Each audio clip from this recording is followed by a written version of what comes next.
You've been asking for more details about garden beds. You've been asking for what's the supply list? Where do you go to buy it? What does it cost? What is the breakdown of assembly? Can we get into more of those details? Can you show me the cut list? Can you show me overall more details about these garden beds? It's springtime and I want to be able to make them myself. Can you help me, Sean? Yes, I can help you. If you're interested, stay tuned. This is the video for you.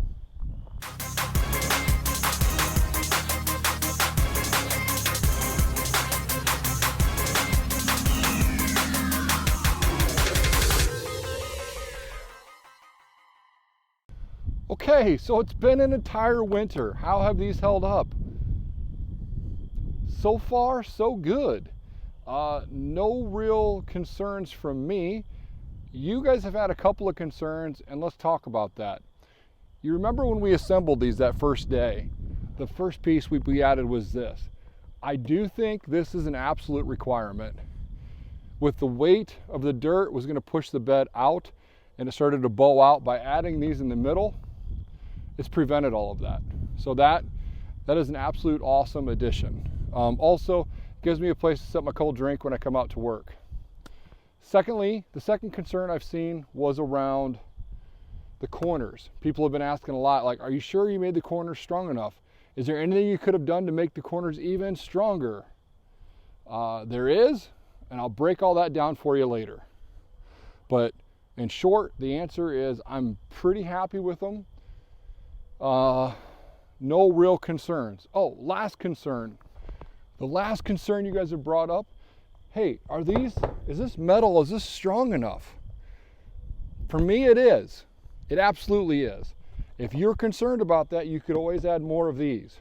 Instead of just one in the middle, you could add a couple, 2, 3, 4, 500, as many as you want. And that's only gonna make it stronger. Okay, can we break down right now what we need for each side? Let's do that. We've got a long side and a short side. Makes complete sense. The long side. How long is the long side, Sean?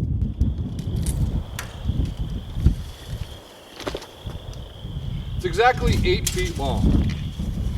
That's important to you. The way these were designed is to minimize the amount of cuts that you have to do to assemble these. That's why these are the easiest, best garden beds you've ever seen. If I don't have to cut this top board, all I gotta do is go buy it. That's one 2x4. Down below, that's a second 2x4.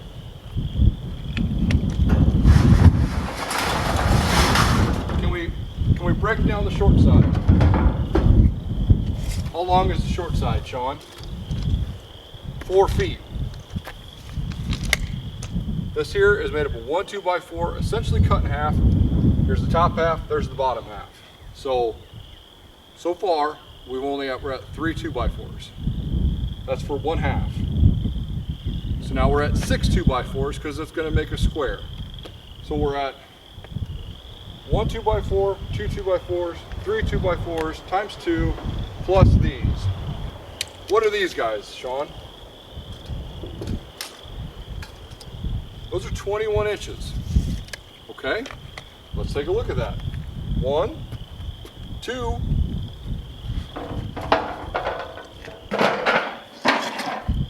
3, 4, 5. 5 to make one half, so you need 10 of those boards, 21 inches long total. 10 times 21, you can get four 21-inch boards out of an 8-foot board.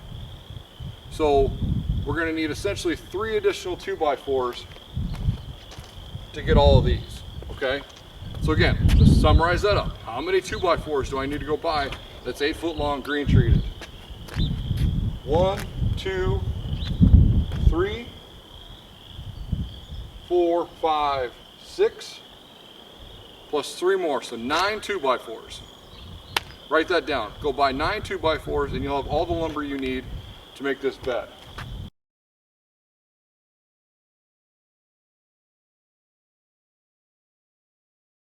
What about the metal? You're gonna have to buy some metal. Let's turn this around. This is 8 foot long. I didn't cut it. This literally is the piece off the shelf. I assembled the board, I set this on top, and I screwed it in place. You notice it goes basically to the end. That's what makes it easy. You don't have to cut this piece, all right? You already have to cut the shorter pieces. So this one is just stock off the shelf. So we know we're going to need one of these for this side, another one for the other side. Let's take a look at the other one. Okay, short piece. We know this is 4 feet long. This here is it's like 44 inches and a quarter. The reason we made it 44 inches and a quarter is that way we could leave a little gate space there and a little space here. That's going to be where we put the long sides on each side of that, and then we'll screw it together. How many of these do I need? 3 pieces. One full piece for this side, one full piece for this side. Take another full piece. Not exactly cut it in half, but one chunk of it will be here, one chunk of it will be there.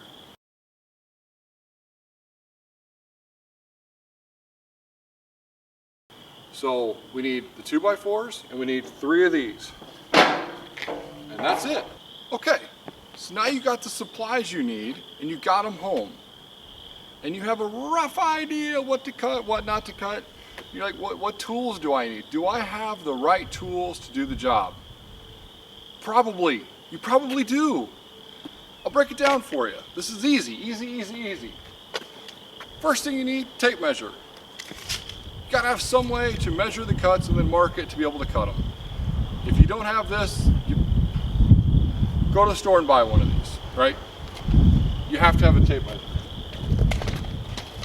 Now you need to cut the wood, right? We got a couple pieces of wood you need to cut. Your first option probably is use your teeth and gnaw it off. Just kidding. The cheapest option you need is a handsaw. If you got a handsaw, you're good to go. You literally can buy a handsaw for a couple of bucks, right?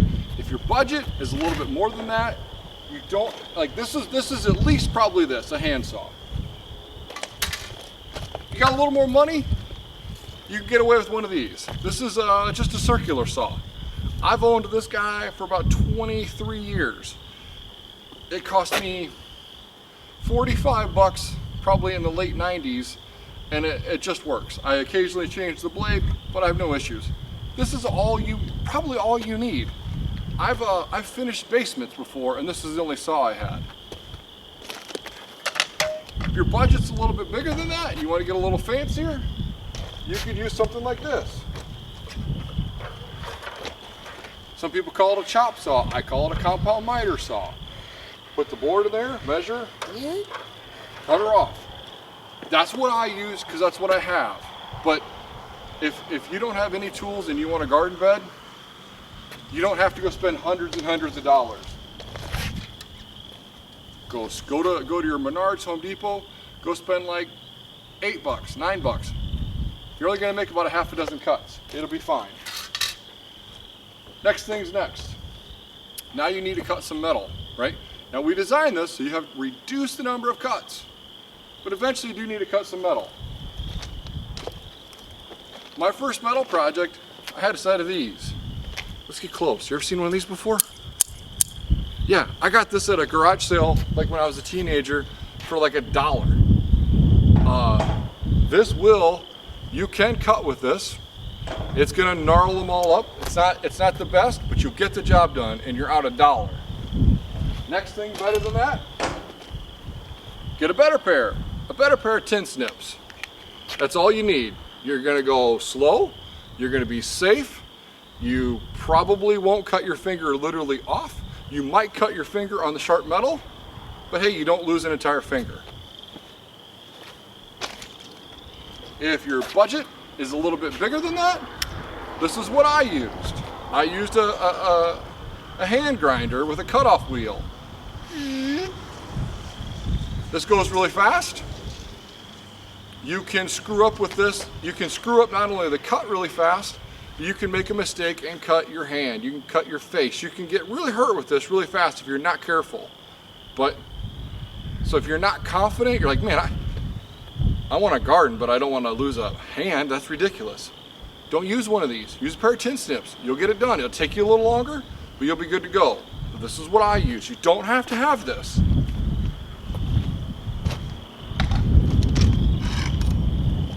Then you're going to get to the point where you actually have to assemble the wood, right? A long, long time ago, you won't even believe this, people used to do a lot of work with just a hammer. You could go buy galvanized nails so they won't rust, and you can just pound these things in. That will work, right? You can do that really cheap. After I had a hammer, I went out and bought myself a good drill. It wasn't this particular drill, but it was another good drill. You can do a lot with a drill. If your budget expands a little bit, you can use an impact driver. You don't have to have an impact driver. You don't have to have a cordless drill. You could use a corded drill. But most of these come anymore in a kit, which it's pretty nice to have. Just like it's pretty nice to have a compound miter saw, but you don't have to have that, right? You're like, I want to make these garden beds as cheap as possible. Use a nail. A lot of questions I got. What the heck was that blue thing that you were using to cut those fancy holes? This is called a Kreg jig. It's used to make pocket holes. Pocket holes equals fancy holes. You don't have to do this. You could just angle your screw and go in the old-fashioned way. This is to make it a little nicer, a little fancier. I have this, so I went ahead and used it, but it's not required, right? Not for these simple garden beds. There's other ways around it. Now, we want to go ahead and take a look at the screws. Okay, now we'll talk about screws. What did we use for screws to attach everything together? Okay, so let's look at this little guy first. The first thing we did with this is the screw that I used to attach the metal to the wood. This is simply a self-tapping little galvanized stainless steel screw so it won't rust, right? I use those, and essentially this is what they're called. Self-drilling wafer head screws, right? Nothing fancy, it's what I had, and I know that basically walked right through that metal. I didn't have to pre-drill anything. I didn't have to do any of that. It just worked. Now, we're going to talk about not necessarily the screws that we use to attach the little pieces to the longer ends. We're talking about what did we use to attach the sides. I put this one out here as a trick. If you have screws that look like this, do not use them. This is called a drywall screw. It's very similar to the others. This one will rust and break and not do you any good. So let's get this one out of there. These next two, you have a couple options. This one is a 3-inch galvanized square head screw. If this is what you have, this will work out just fine. You can put a whole bunch of these through there. This is what I used on the ones that we just looked at. This will work. This will be no issues. Now, this is another option. This is a 3.5-inch outdoor deck screw. If this is what you have, this will just work. What's the difference? One's a 1/2 inch longer. That's it. It's a little bit longer, so it'll have a little bit more bite into the wood. So when we talked about concerns earlier, some people asked me what I could have done to make it better. This is called a lag screw. The reason this is important is notice the head on it is a little bit heavier duty to really pull those together. If I was concerned, which I'm not sure I am, but if I was concerned at all that those boards might pop apart, I can always come in after the fact and put a couple of these in place, even right now, a year later, and it would work and it would strengthen those when I attach those two sides together. I'm confident that really any of these will work, but if you're like me and you want to overdo it, you can always come in and do something like that. Sean, can you show me and really break down this assembly process? I want to see it in more detail. I thought you'd never ask. I literally thought you'd never ask. What I'm going to do first is I'm just going to use these 3-inch galvanized screws that we talked about. And show you what that process looks like. Because I'm tall, I'm going to stand up over here.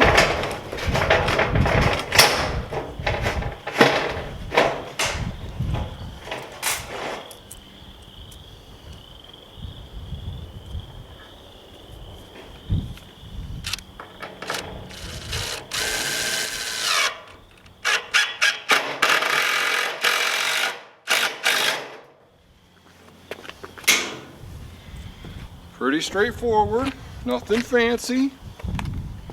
Now you could say, well, why don't you pre-drill those? Always an option.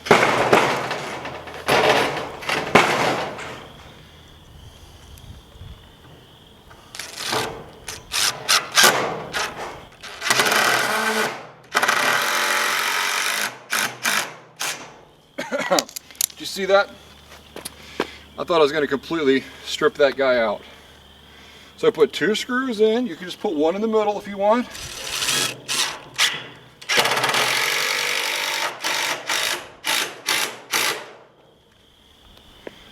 That's done. That's it. That guy's gonna hold. That dog's gonna hunt. Let's take a closer look.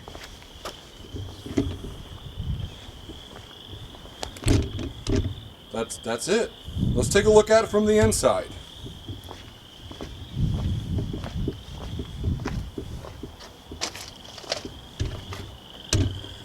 Yeah, that's it. They're like, a couple areas are a little smashed. It's no big deal. This is going to be the inside. It's going to be filled with dirt. Can you, Sean, show me, why don't we break down one of those sides and we're going to use leg screws. Let's do this other side. We'll do that next. Now, I don't know, I've never done this with these right now. I probably should pre-drill this, but I'm not going to. I'm stubborn like that. I want to, if this splits, if this breaks, I want you to see firsthand that it split and then it broke. I don't know that it wouldn't be a terrible idea to drive one of those other ones through here first. Let's,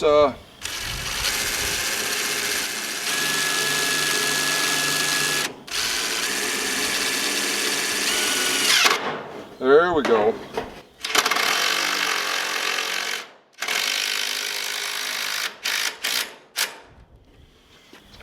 It's a lot louder, it's a lot cooler sounding.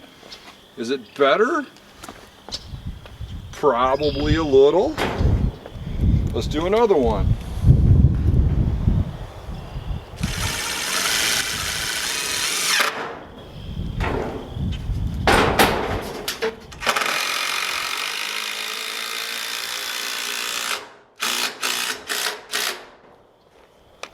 Okay. Well, let's do one more and make her done. Make her perfect. Okay. Do one more down here in the bottom board. Try not to split my pants.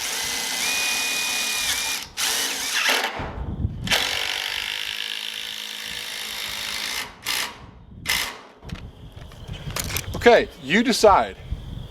Is this side stronger than that side? Probably. I think they're both going to hold just fine though. Probably should have pre-drilled this a little bit. See how this is lipped like that? That doesn't matter to me at all. That's how I would assemble them.